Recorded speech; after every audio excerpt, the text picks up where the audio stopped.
Today we have a special video breaking down an absolutely incredible deck. A deck that I think will take the community by storm and get players to reevaluate what they think the best deck in Lorcana is. This is an Amber Steel Midrange deck. I like to call it the Steelsong Midrange deck. And the reason why I say this deck may take the community by storm is because we've already seen it happening a bit.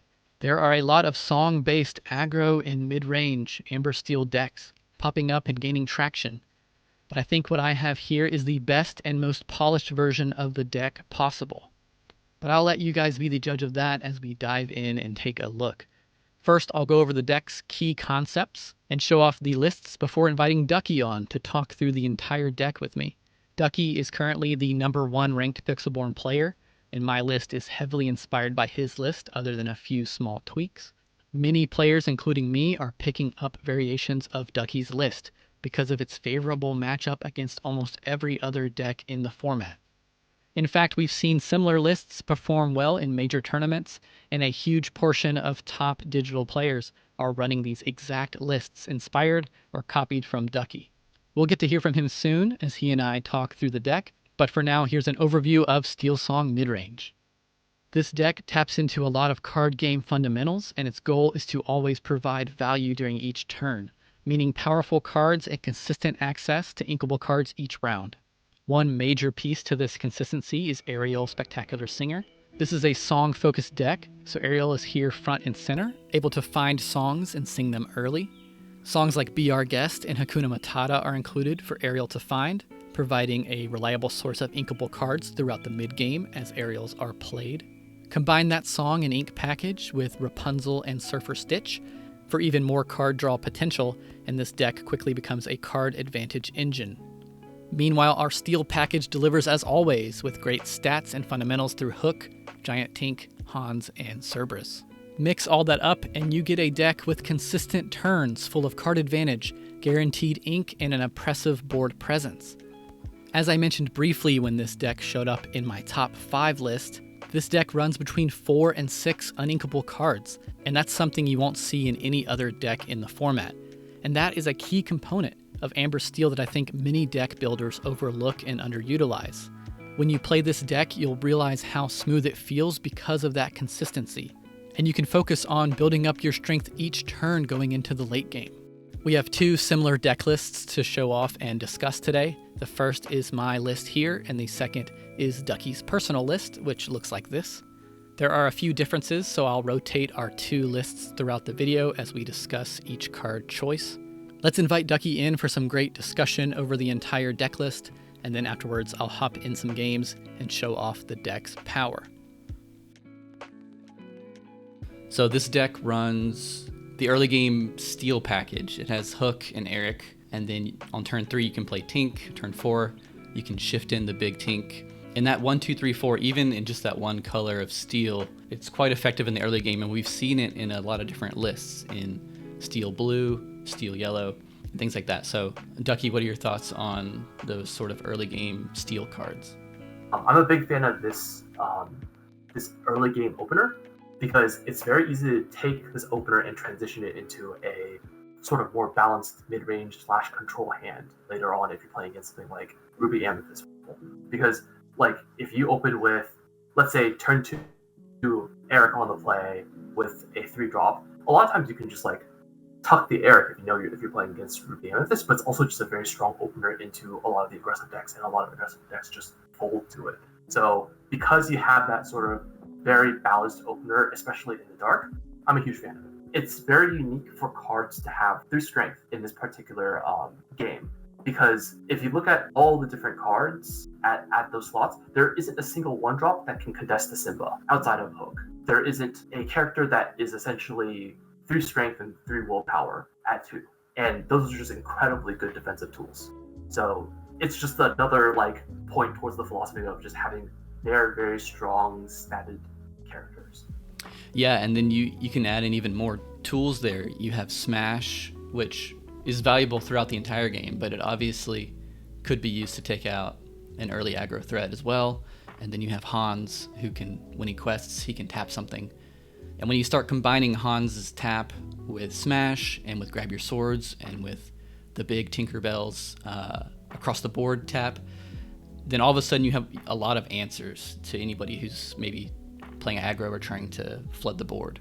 So yeah, I've been told that playing against this deck as an aggro deck feels very, very bad.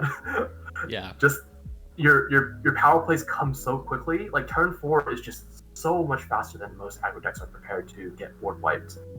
And having access to either Ariel plus Gather Your Swords or Tink into Tink, you always have to respect that threat coming out from the aggressive player. It just doesn't feel good because there's just not much counterplay from the aggro player. Yeah, and as someone who's played a lot of aggro decks, Steel is certainly the answer to them. And then Steel is the answer to a lot of stuff, because then we start seeing Beast come in who can take out items and things.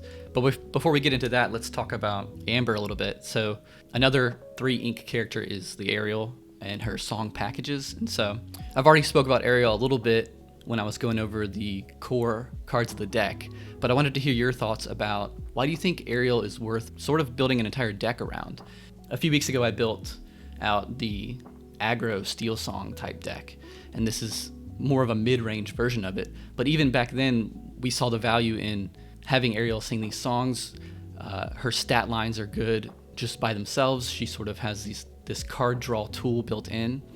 And so what are your thoughts about Ariel's value in building a deck around her? I really like her, mostly because she can help you transition from mid to late game in a very, very safe fashion by being able to either grab your swords, grab your swords, or grab additional like songs so that you can use it as a land, so you can preserve the integrity of your hand. There's just so many things that she does that even though you don't necessarily hit 100% of the time with the grabbing a song ability, you still can get a lot of value from what she's doing. So I think she's just incredibly powerful. And at a 2/3, it's just so much better than a card like, say, Maleficent. Right. And it's similar to Maleficent in that you play her, you immediately get a song in your hand, at least if you hit it. But you sometimes you get a choice with Ariel, and oftentimes having that choice is more valuable than just drawing blind off the top. So it can feel a little bit bad when you take a look at Ariel and see cards that you want to actively draw in the matchup. Like for example, if you're against like Ruby Amethyst Control and you look at the top 4 and you see 2 beasts, it can feel a little awkward, but you don't know you were going to draw those cards anyway, so like I don't know how much that actually matters. And you just mean because if you don't hit, you have to discard them to the bottom of your deck? You have to put them on the bottom of your deck, and it's just a significantly lower chance of you being able to hit another key card in that matchup. So right, it can feel a little bit bad, but like the odds are still the same regardless of being able to draw the card that you need from that match. Yeah, and it's hard to call that a con of Ariel because it's impossible to know what cards you're potentially throwing to the bottom, right?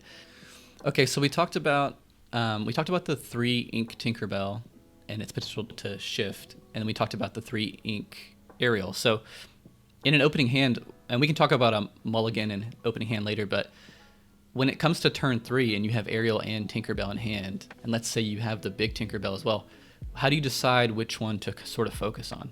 So it typically comes down to if I need to address pressure onto the board, and if so, what is the best way to go around doing it, or if I need to be able to hit another ink draw. So like if I'm digging for a Hakuna Matata or a BR Guess, so that I can keep the integrity of my hand. Because like this is going to be a recurring theme with this particular deck, is that I'm going to want to be able to keep the good cards and have the quality of the cards that I'm inking be very, very bad in comparison to what I'm keeping.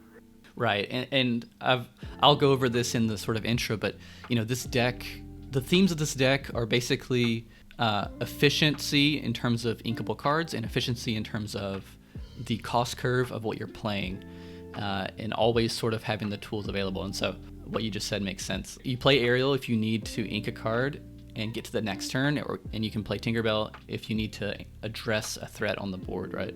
So there's another situation that comes up a little bit as well too, is if your hand is clogged and you need to a way to fix it. So let's say you open a part of your world, which is typically a brick in the opening stages of the game. Mm-hmm. You can play the Tinkerbell and then you can draw and discard to be able to get that card out of your hand so that you can play a little bit more efficiently the next turn as well. So there's an argument for playing a Tinkerbell if your hand is a little bit clogged with either part of your rope or grab your swords in the matchups when those are bad. Right, that's true, and I think people overlook the Tinkerbell Tiny Tactician's ability to draw and discard. I think people overlook that no matter what deck they're playing, any steel deck. Okay, moving on a little bit. Let's talk about the 4 ink cost characters. So there's Rapunzel, obviously. She's fantastic in almost any Amber deck. But I think it's worth mentioning that she works in this deck even better than maybe like an aggro version of this deck with Lilo and Simba and stuff, because she has healthier characters with more willpower who want to trade in efficiently. That's something this deck likes to do, and so she can always come in and help with the card draw, obviously. Any thoughts on Rapunzel? Oh, yeah, I think that she's probably one of the best cards in the set, if not the best cards in the current set right now. Mm-hmm. Just being able to draw potentially 3 cards, being able to heal a character, and then essentially punish your opponents for trying to quest against you. Because this is a deck that's like incredibly defensive. You see like Hooks and Eric's just try and just stop aggressive decks in general. Another way to stop just free lore generation is by playing Rapunzel and punishing players for not playing around a Rapunzel. So it's a win-win situation for you, and it forces your opponents to play in a way that is very conducive to what you're trying to do. We have Hans. Hans is another 4 cost character.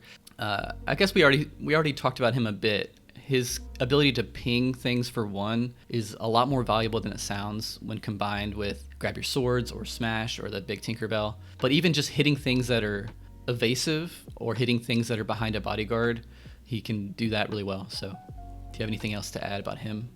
Hans is very good at generating a lot of value over time and applying pressure in a way that your opponents have to immediately address. It's very similar to Rapunzel because they both tap for 2 lore, and that's actually a very fast clock across the course of the game. So it can help you proactively stop aggressive decks. It can help you generate value, and also I've also used Hans to ping my own characters, yes, so that I can get value off Rapunzel and build Rapunzel stacks essentially.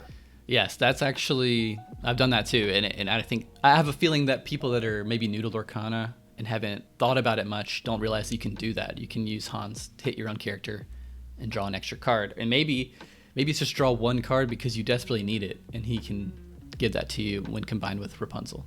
So the 5 slot in this deck has a few different characters and a few different options. The main one is Beast. He's a 4/4 with 2 lore pips, and he's there to break items. And so I know you talked to me about this in the past, but the fact that he's pretty much one of the only options for breaking items in the Lorcana as it stands makes him extremely valuable versus a lot of meta decks. So Beast definitely is very good against the Ruby Amethyst matchup, because being able to break mirrors is incredibly powerful, because a lot of times the way that you beat the Ruby Amethyst deck is by out card advantaging them, and the way that they generate a lot of card advantage over time is through mirrors. So you really, really need to see a card like Beast. And it sort of reflects the philosophy of being pre-boarded against a lot of your opponents, because Beast is very bad in a lot of matchups, but it's insanely good in the matchups that it actually matters. So having those cards within your deck and having the willingness to not play with them in the matchups where they're bad, that sort of flexibility is incredibly good especially when you're on the ladder and you're trying to play against something that you don't know what you're playing against. It gives you so much equity in the matchups that it's good in, that it's worth it being a brick in other matchups. Right.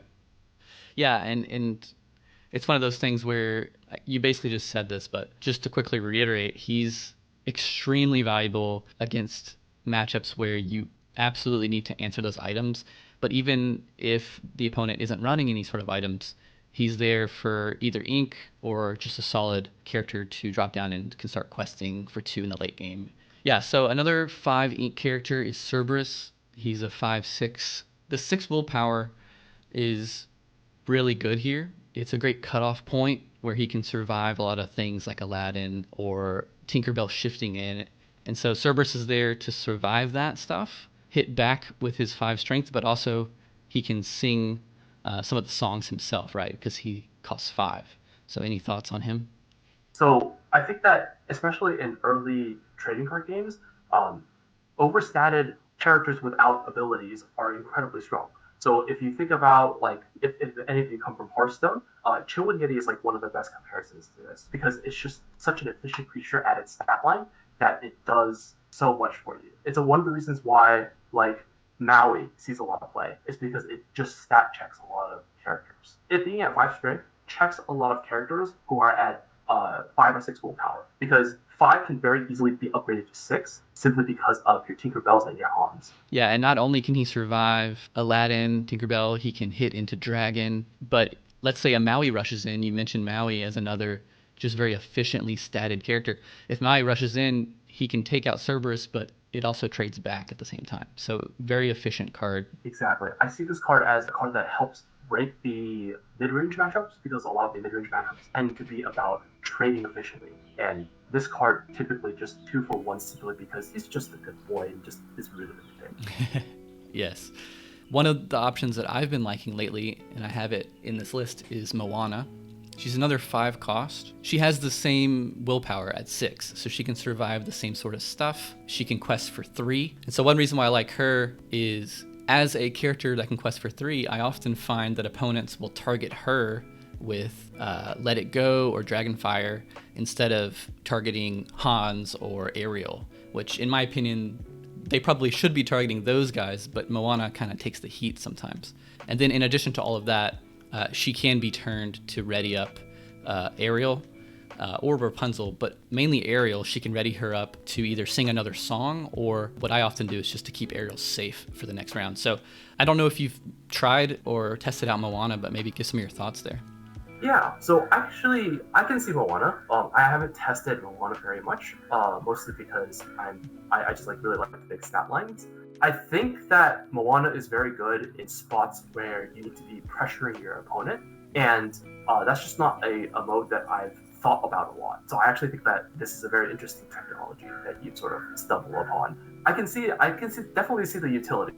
For me, I personally am a little wary about the 1 power or the 1 strength, simply because if you're a deck that wants to trade a lot with your opponents and you're less about like trying to gain tempo and racing, that 1 strength is going to be a bit of a liability. But in spaces in which you do want to race, like I actually can see this card being pretty efficient in the Ruby Amethyst matchup because sometimes it does come down to a race towards the end where you're racing against like a Mickey that you can't out. So I definitely can see it being a very viable slot in lieu of maybe like a Cerberus or 2. I think another 5-slot choice is maybe the Maximus, and we'll talk about that in a second when we talk about sort of different options you can add. But Moana's in my list, and I'm liking it a lot. And for you, like keeping that Cerberus is a lot more consistent and efficient. So, and also like adjusting to the way you like to play as well too is incredibly important. I think that because I'm a much more conservative player, I value just like having things stick on the board. Whereas if you're more tempo oriented, Moana actually might just be a better fit for you as a player, right? And your tendencies. So let's talk about the Surfer Stitch. He's the big drop in the deck. And what I find great about him is just his ability. You've mentioned a few times that this deck just wants to build up, trade efficiently, have a strong sort of curve. And so oftentimes you will find yourself with 7 ink in your inkwell, and you can drop down Stitch for some card draw. And he's another character with great stats. So yeah, maybe talk to me about Stitch. I love this card. I'm actually a huge fan of this card as well, and I think this card is relatively underplayed in the current metagame because typically you'll see a lot of 6-drop Stitches in lieu of the 7-drop Surfer Stitch. I really like this particular Stitch because in mid-range matchups, Bori is just incredibly huge, very, very difficult to trade efficiently with. Plus, he replaces himself as well too, so it's just an incredible amount of power packed into 1 card. You do have to jump through a few hoops to get there, but sometimes your opponent will have to like Dragonfire your hook just to be able, or your Hans just to be able to keep you off of Surfer Stitch, and forcing them into like very awkward situations like that can be beneficial over the long run. because they're not hitting your Stitch, for example. It also lets you pressure underneath Be Prepared as well too, so you can commit into Be Prepared without worrying about losing out on card advantage. Just the play patterns that it enables and the fact that you can get up to 7 relatively safely, I think this is just an awesome fit for the deck. Yeah, and you mentioned committing it in to Be Prepared, and it's the perfect card to do that, because if you're going first, or if your opponent has, maybe they're going first but they skipped inking one turn, then you're hitting 7 right before them. And in order to play Stitch effectively, you need 2 characters on board. And so if your board already has 2 or 3 characters, it's already going to be a Be Prepared target. So you can sort of expect it. He's basically a card that lets you draw 2 cards when the opponent clears your board. Exactly. And it also just forces your opponent to have it and pull the trigger at that moment, because it can jump your lore threat from anywhere from like 2 to 4 lore to 6 to 7. It can make a pretty big pressure swing, so they have to address it and they have to pull the trigger there, and then that does burn one of the Be Prepareds. Okay, let's talk about the actions and songs. We already covered Smash a bit. It's a great early game anti-aggro card, but it's also fantastic in the late game. With a little bit of math, you can use it in a billion different ways with different cards against different matchups. And then we have You Have Forgotten Me. I run 3 in my deck. I think you run 4 in your deck. I think this is an underutilized card that the moment that you get hit with it and lose because of it, you start thinking, man, this is probably a lot better than I thought. Yeah, I think this card is incredible and well positioned in the current format, simply because there's a lot of decks that want to hit 7 through 9, including this deck, where I want to hit that 7 threshold for Stitch, where you have to be inking cards in order to do that, and you're going to get very low on the number of cards in your hand, and being able to hit the last 2 power cards out of somebody's hand is one of the most satisfying feelings in Lord Connor. Yeah. It just feels so good to hit, like, I don't know, an Ursula and an Elsa out of a control player's hand, or like double Be Prepared. You can't really match that feeling.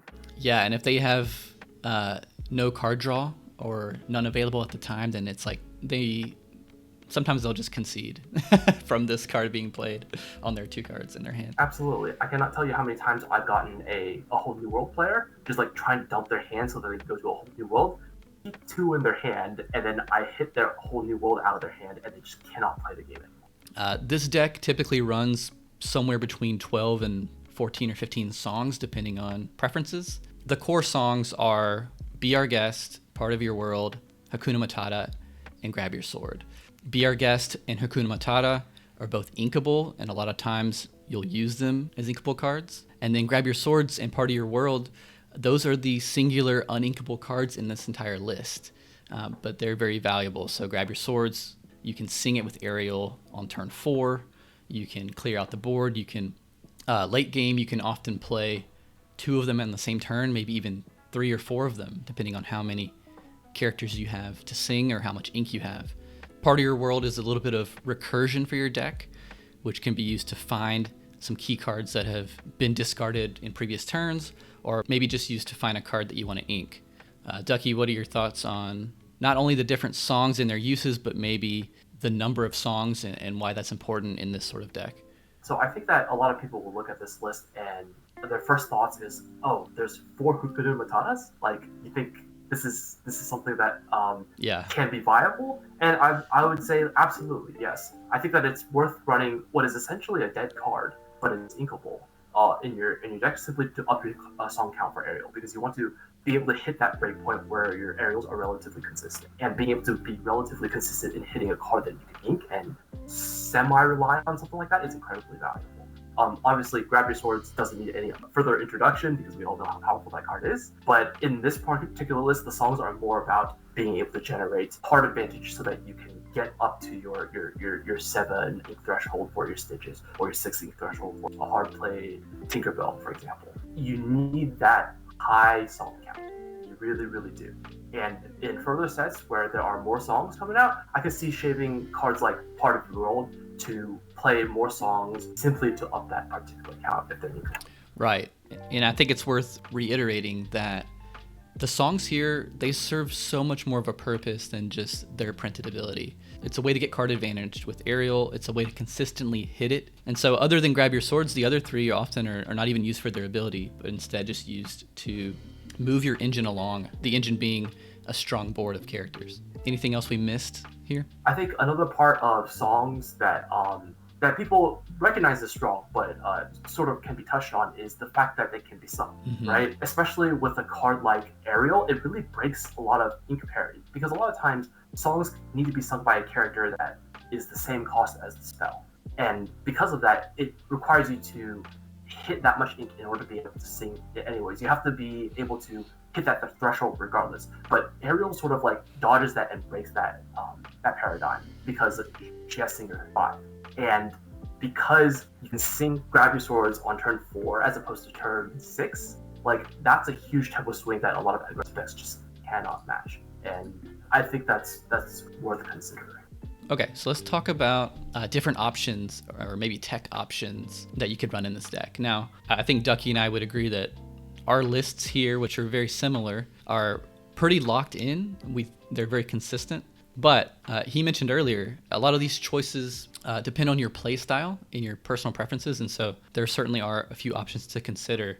So one thing I see that's run a lot in similar lists is a lot of players like to run Fire the Cannons plus the Captain Hook, Captain of the Jolly Roger. That's the 4-cost steel hook that can return fire cannons to your hand. And I think people enjoy that combo because you have so many removal options that adding in more feels really good right off the bat. But for me, and I think you would agree, adding that many more uninkable cards severely dilutes the consistency of this deck and sort of dilutes the spirit of this, what this deck wants to do. But it's certainly an option people are running. What are your thoughts on the Fire the Cannons plus hook sort of package?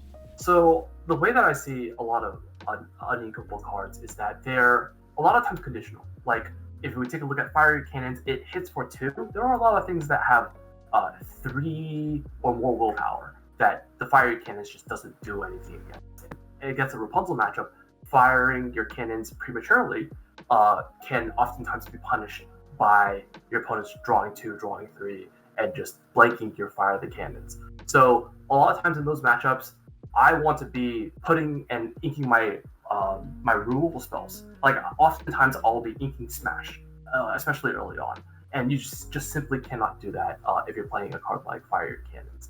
Not having that flexibility, I don't think that is valuable, and I don't think you gain as many percentage points from playing a card like Fire Cannons against an aggressive matchup, so it's not worth it for me to play. Yeah, I tend to agree with everything you said there. Another option a ton of people run is Hades, the Underworld Hades. Uninkable, he can bring back one of your cards from the Underworld, I suppose.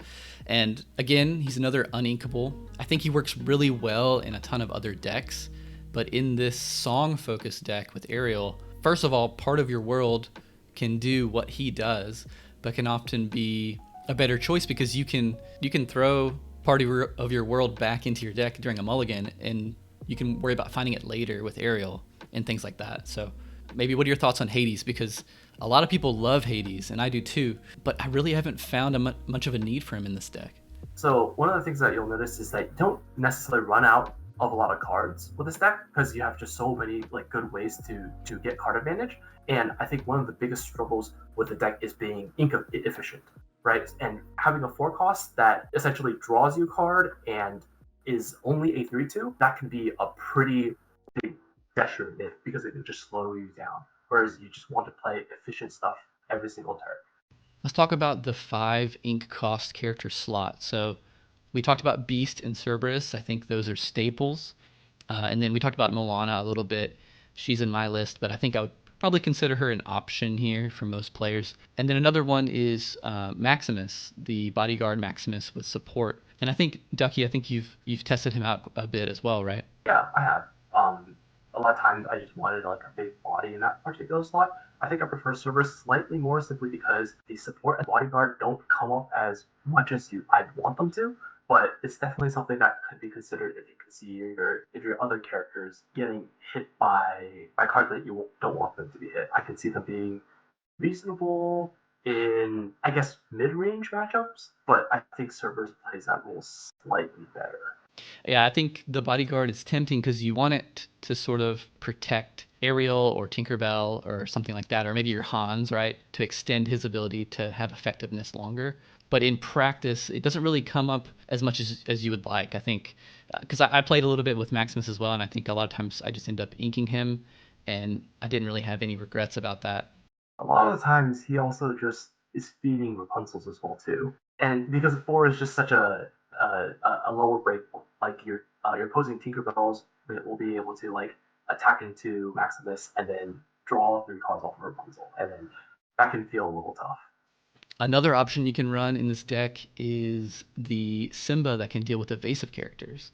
That's sort of a blind spot in this deck, is the ability to deal with evasive characters. Obviously, there's a lot of removal options, either the non-targeting ones or Smash, and they can deal with evasives. But I think Simba's worth mentioning as a tech into evasive decks, especially if we see those rise up in the meta. So, Ducky, what are your thoughts there?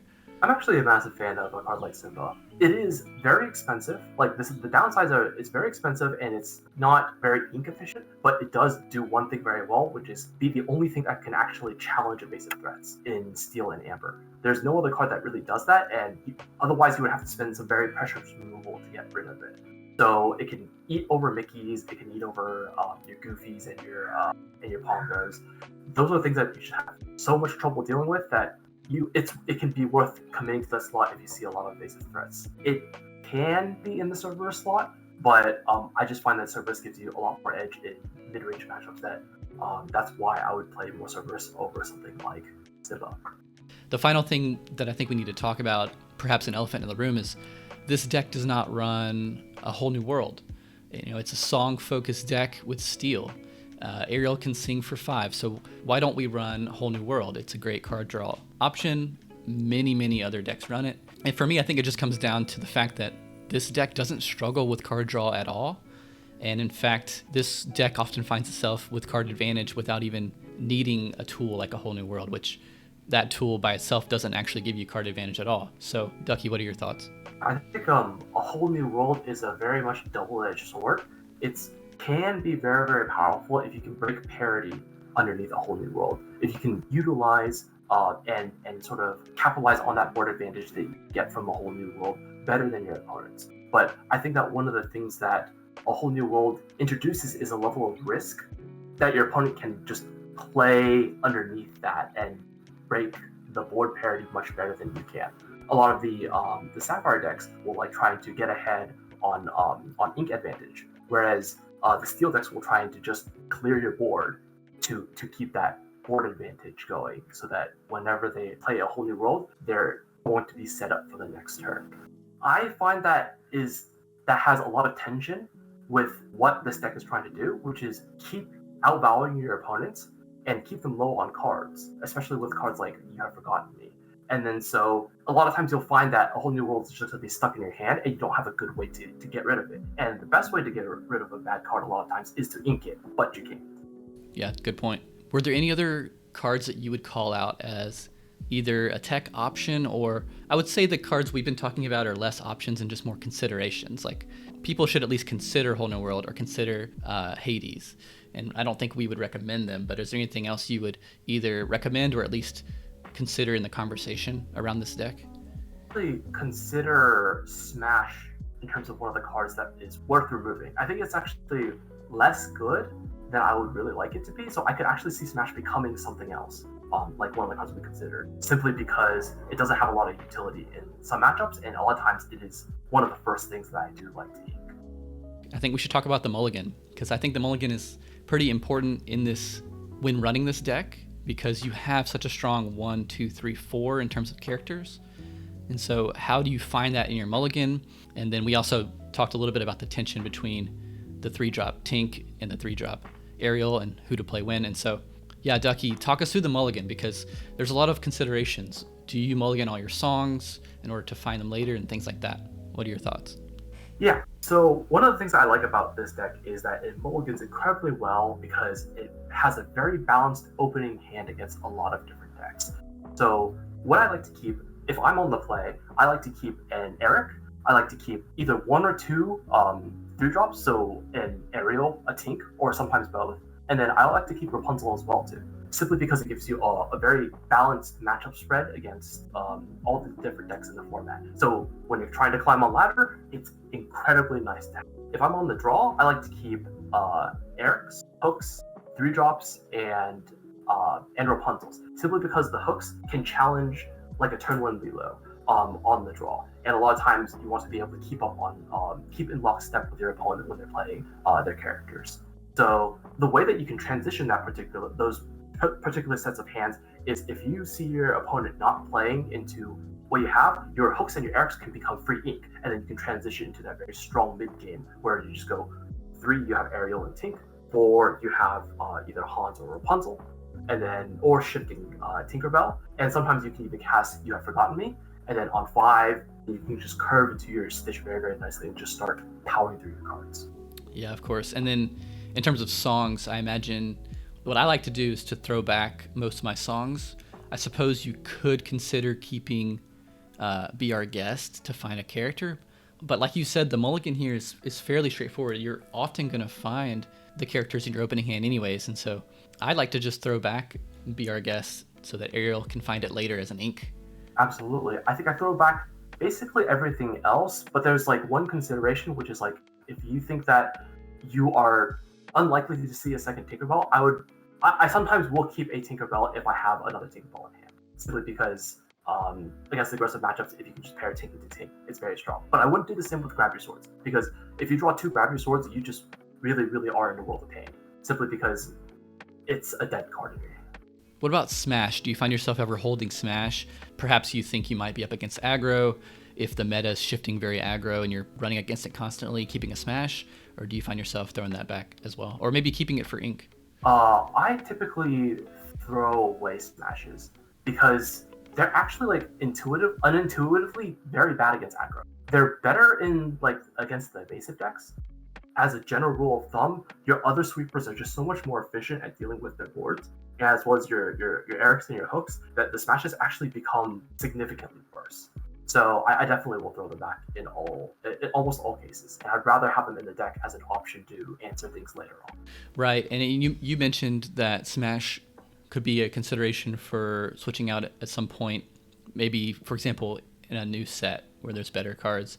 And one of the reasons why is what you just said here is Hook and Eric, they both hit for the same strength as a Smash does. And so Hook and Eric are basically the same thing as Smash, except they cost less and they're on your board, could potentially be used twice. The only downside is the ink has to be dried. But other than that, like, they're definitely a better option over Smash, I think. Yeah, and you can think of Hook and Eric as Smashes that cost low, not just the ink itself, but also lore, because a lot of times they have to attack into you before you can counterattack. So it's a way to exchange lore for ink efficiency. Okay, any other thoughts on the mulligan? I noticed that a lot of other decks don't necessarily have that in the dark mulligan power, because like if you think about the Ruby Amethyst list, when they mulligan, they have to keep a anti-aggro hand or an anti-midrange hand or a control mirror sort of focused hand, and they have to decide that before they know what they're playing against. The real strength, I think, of this deck is the ability to be able to play that balanced style and have that option. So if when you're considering a deck and considering what you want to play, if this is something that is appealing to you, like, the mulligan is a huge component of it. Yeah. And as someone who's played a lot of the Amethyst Ruby, the mulligan is extremely different, like you mentioned. And part of it is that in that control deck, I'm running 18 uninkable cards. Now, granted, the list has 64 total for other reasons, but the percentages are way off. And so what I often find myself doing in the control deck is I have to basically choose one of my cards in my hand before I mulligan that's going to be dedicated ink, because I can't risk throwing it back and finding an uninkable card. And this deck doesn't suffer from that because it only runs 5, maybe 6 uninkable cards total. Yeah, you can relatively be safe, like throwing away 6 or 7 cards and be pretty guaranteed to find a combination of hands that is very safe to ink and still preserves all the cards that you want to preserve. Let's talk about matchups with this Steelsong Midrange deck. I guess we just mentioned control, so how does this deck match up against control decks? I think everybody's buzzing about the Amethyst Ruby being the #1 deck and all this kind of stuff. And I think there's an argument for that, but I do think this deck has some answers against it. So talk about that matchup a bit. Absolutely. So there's definitely an argument to whether or not either the Amethyst Ruby deck or this deck is sort of takes that #1 slot, and I think that it could go either way actually. So in this particular matchup, the way that it plays out is your beast can crack their mirrors, and you'll be able to outdraw them and out 2-for-1 them a lot of times with you have Forgotten Enemies, and your card draw engine is just significantly more efficient than what they're trying to do. Their queens a lot of times will draw a card and then fold to your aggression, and it turns into a very they're going to be the beatdown. A lot of times they can't recoup their card advantage after they've tried to ramp up to 7. So I think this matchup is pretty tricky to play, but I think it's either even or slightly favored. I could see an argument for it being less favored against certain Ruby Amethyst decks that are tech to beat this, like decks that are playing cards like Goofy, which are really hard for me to answer. But in general, I'm a big fan of this particular matchup from my side. So one of the reasons why we see Amethyst Ruby so dominant, there's a few reasons. One is their card draw power, their sort of ability to answer anything in the late game with removal or Elsa slowing things down. And the big card everybody talks about, Be Prepared. And we mentioned a little earlier how you like to play Stitch into Be Prepared. But maybe talk to me a little bit more about, in the matchup, how are you sort of planning out your turns in sort of either response to Be Prepared or proactively knowing that they might have it in their hand and things like that? Specifically the removal of Ruby, especially Be Prepared. Okay, cool. So one of the things that you want to do underneath the Be Prepared is you want to be able to pressure with some amount of creatures. Like typically you want 2 to 3 characters, and usually you want characters that have already replaced themselves. So I'm looking at, we talked about Stitch before, but I'm also looking at Beast, I'm looking at Ariel. These are cards that I'm very willing to feed into a Be Prepared, because those are cards that a lot of times have generated value for me as well. Same with the Rapunzel as well. And a lot of your threats in the mid game are 2 lore, like Rapunzels and your Hans and your Beasts, that you can actually actively just punch in for a little bit and put them under pressure that they are essentially forced to respond to your to your board. It's a balancing act, but after Be Prepared, you can always play 2 more characters and still maintain that pressure. You'll sometimes see like an Elsa come down and sort of like exert your whole entire board and lock it down for a little bit. You can actually extend slightly even more into it, because if they Be Prepared again, they're still trading an Elsa and the Be Prepared for your slight overextension. And if there are cards that replace themselves, that's how you generate that card advantage against the Ruby Amethyst matchup. There are a few other control decks floating about. I think probably the one that I like second most is an Amethyst Steel sort of control deck. Do you have any other comments about the Steelsong Midrange Amber Steel into other control matchups? I think that matchup is unwinnable for the Amethyst Steel deck, unfortunately, because you just have so many good tools to deal with the way that they try and generate card advantage. Like you have your Beast to counter the mirrors, and then they are just much worse at wiping your board than you are dealing with theirs, especially since you can just outvalue them with Stitches and Cerberus. Their Tinkerbells don't line up very well against your Cerberus or your Stitch, and they get super punished by Rapunzel in that particular matchup. And that's one where card draw is so important.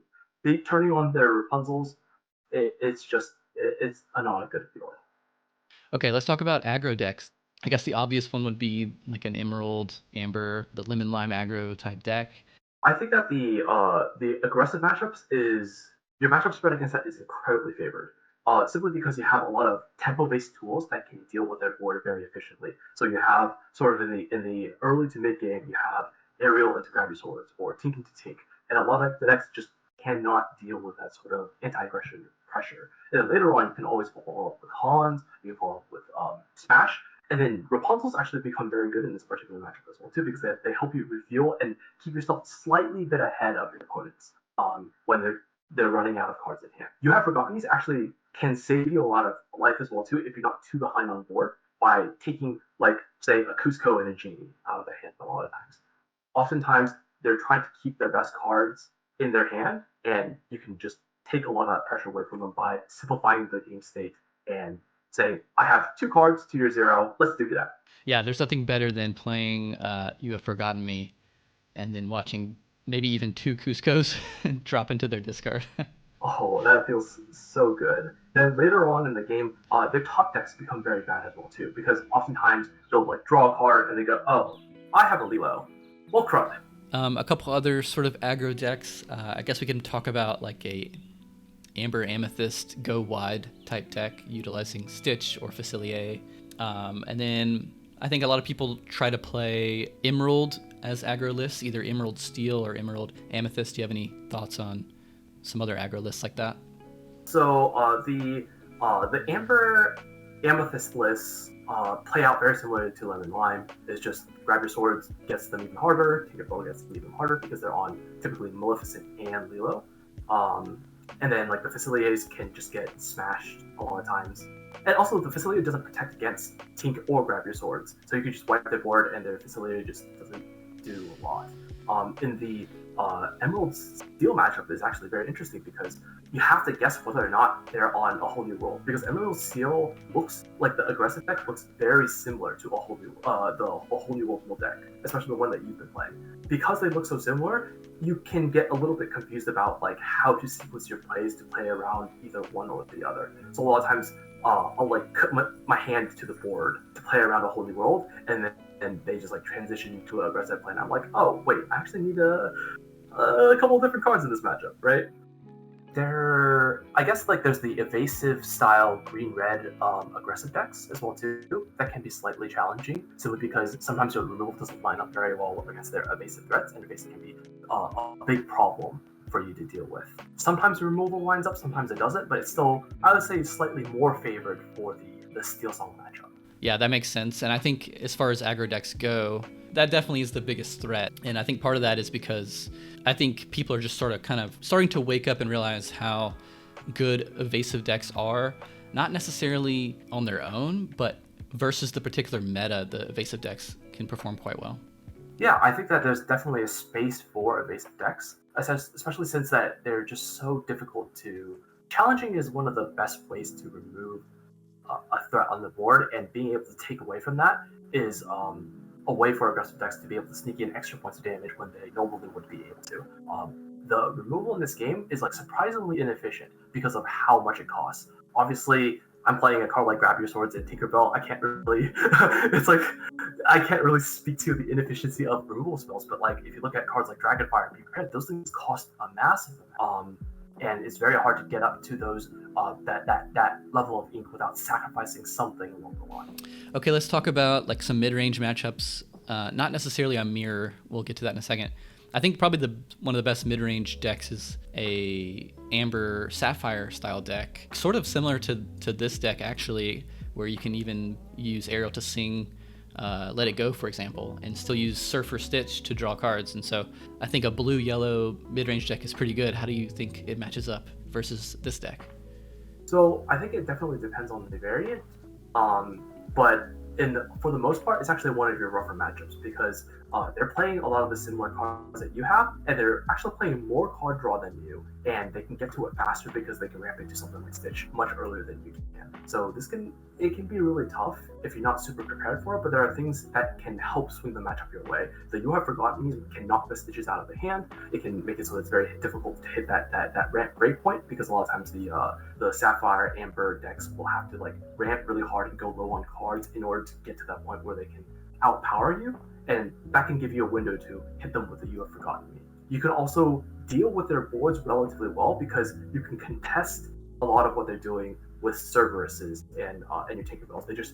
You're playing a lot of the same cards, but you still have a lot more fat in certain aspects. Cerberus matches up very well against Hades, for example, and Hades doesn't match up very well against your Rapunzels, whereas your Cerberuses oftentimes will kill their things before they can Rapunzel.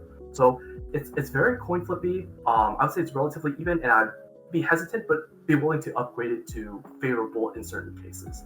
But in general, it's one of the harder matchups. I think to your point, the Amber Steel midrange versus a Amber Sapphire midrange, the matchup can shift a bit because there's so many variations in the deck list that we've been seeing coming out of Amber Sapphire. And I think part of that is just people are still sort of learning exactly what's good in Sapphire. There's a lot of different ways you can ramp your deck. I think as people lock down that deck, it might be one of the bigger threats for this deck. But again, I still think the matchup is, even at the best case scenario for Sapphire Amber, I think the matchup is still fairly even. Would you agree? I definitely think so. And I think another consideration as well is that Sapphire Amber is going to be naturally soft to aggressive decks, which are pretty prevalent in this format, so they're not going to be as represented. So if we're thinking about what are you likely to run up against in terms of probability, you're more likely to run up against an aggressive deck than you are against a Sapphire Amber deck, and that makes this a very strong choice if you think that's what the meta game presents. Let's talk about combo decks, and really I have two of them in mind. One would be the Bell Ramp Sapphire Steel deck, and the other one would be the Emerald Steel Mill style deck. How do you see this deck matching up against those two sort of decks? Those matchups are also incredibly favorable as well. Simply because you can break parity on the Whole New World much better than they can, and you can break beast mirrors in the Sapphire Steel matchup with your beasts. You already have a way to break parity if they don't play their Whole New World. It can be very challenging for the Whole New World player to fight your board because you just have so many more tools that are more efficient than theirs are. And then a Cerberus is just not unbeatable in those matchups simply because it just kills and eats Tinkerbells for breakfast. So let's talk about the mirror matchup, Steelsong Midrange versus Steelsong Midrange, or as I like to call it, the Duck Song deck. So what does the mirror matchup look like? Okay, so there's actually two Amber Steel decks, I think, in the format. There's like the variants with the 6 mana Stitch and a Whole New World, and then there's variants like the Duckie mirror essentially. Yeah, so you can walk us through maybe just a pure mirror, and then talk about how variations in the list can change the match of it. So in the mirror, the main things that you want to watch out for is try not to feed their Rapunzels. You want to play around the Rapunzels as best as you can. The goal is to try and chain as many Rapunzels and Stitches together more than your opponent and disrupt them as much as you can with the You Have Forgotten. Those are the most key cards in this particular matchup because it's all about that grindy advantage. Whoever outadvantages the opponent wins. And oftentimes you can play to the best of your ability, but if your opponent draws more Stitches than you, you still lose. I mean, this is just the nature of the particular deck and the matchup, but that's the mirror. Okay, and so that's sort of the pure mirror there. And so if we talk about some different variations in the deck that you've been seeing, how do those work, and how do you respond to that? So one of the big variations that has been seeing a lot of play is the 1-drop Lilos with a Whole New World and Stitches. That's the most common one that I see out there, and this matchup is actually incredibly favorable for you. Yeah, that's sort of similar to my my initial Steelsong deck, where I called it an aggro deck, and so they run the Lilo, the Stitch, and the Floodborn Stitch, and things like that. And then they run Whole New World because it tends to run out of cards. And so you've seen that sort of running about too, and you said it's super favorable, right? Absolutely, because you have cards that just line up super well with their Stitches. Because the 6-drop Stitch forces you to drop a whole bunch of 1s and 2s, and that just runs into a grab your swords very easily. Yeah. Your Cerberus line up very nicely against this Stitches too. And the Whole New World, you can refuel your hand simply just by playing your cards out, and then they'll just draw you a new hand with a Whole New World. So there's just a lot of things that are going for you in this particular matchup. The You Have Forgotten are incredibly live as well too, because oftentimes when they're just committing to the board super hard and then trying to refill up, they'll oftentimes have 2 cards in hand or 1 card in hand, and then you can just knock the cards out of their hand with a You Have Forgotten, and then they just don't have a way to play the game anymore. Okay, finally, let's talk about maybe the future of this deck. I think that you're the type of player, I can tell, that you love to test different things and sort of exhaust the possibilities. And so maybe the future of this deck, it'll take set 2 coming in and introducing some new songs or things like that, some new tools to play with. So what are your thoughts about where this deck can be improved and where it needs to go? Or do you think it's sort of solved and solidified in the meta? It's hard to say without seeing the cards in the next set, but I think that some improvements that can be made is if you see cards in these colors that are just more efficient than what this deck is trying to do. I can see like potential upgrades, like let's say if there's a better version of Smash, or if there's a better version of like what Hans is doing, or even just like a better stat line than Cerberus. Like I could see a 4-cost 4/5 being reasonable to play in that particular slot. These are things that can be upgraded if you want to have like that same soul of the deck. It really depends on what cards warp the next metagame. But I think like this general formula of low ink, hyper efficient cards, I don't think that archetype is going to be going away anytime soon. Simply because it's just such a sort of powerful formula. All right, is there anything you think we missed about this deck here? Thanks for spending an hour talking about it. No worries. This was so much fun, and I'm glad I get to talk with you about this deck, because I actually think that like stuff like this should be shared, because like I think it is the responsibility of like players who are trying to better this game to like push it as far as you can, because it makes it so it's a lot more easier for newer players to get in, and the more you level up the newer player base in terms of play skill, the more enjoyment that people are going to have out of this game, because let's face it, losing sucks and winning is awesome. So if you can give players the tools to win more often, I think that like you just have a happier player base.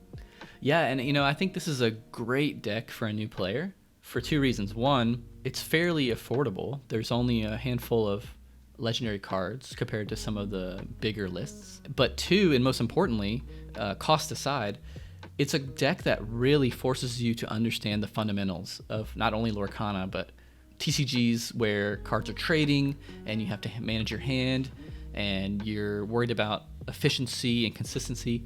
There's all these different fundamentals that this deck taps into, and it's one of the reasons why it's so good, I think. It's very much like a by the book sort of deck building style, I think. It's got a very clear philosophy. It rewards you for it has a very high skill ceiling, but a very low barrier to entry too. You can pick it up and do reasonably well with it, just right off the bat.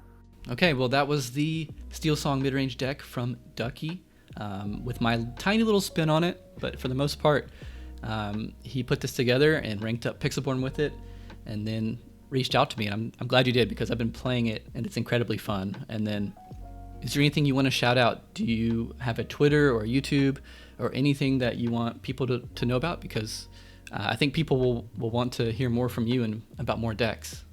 Absolutely. So I don't have a Twitter or a YouTube, but I hang out a lot in the Masters of Lorcana Discord chat. So I'll sometimes stream in there as well too. So if you want to pop by, say hi, have a conversation, absolutely. And I also hang out in the Steadfast Discord as well too. So I'm mostly on Discord, so that's where you can find me. Okay, well, thank you again for coming on and talking through the deck. And then, yeah, maybe we'll see you around more on my channel. I'd love to have you on. Yeah, awesome talking to you. Thank you. All right, first up, I want to give a massive thank you to Duckie for joining me in this video. And I want to give a thanks to all of you if you're still watching and stuck around. I initially planned to put some gameplay showing off the Amber Steel Midrange deck in action, but I believe this video is rapidly approaching an hour long, and so if you do want to see gameplay, I'll probably end up uploading that as a separate video, and I will also likely be streaming very soon after the release of this video and playing a lot of Amber Steel as well if you would like to tune in live. So with that all out of the way, thanks again for watching. Please like, comment, and subscribe. All of that stuff helps keep my channel alive and helps me to keep putting out quality content. You can also check out some merch from Narrative 6, which is my brand and website. You can check out the link below. Thank you so much for any and all support, and I'll see you next time.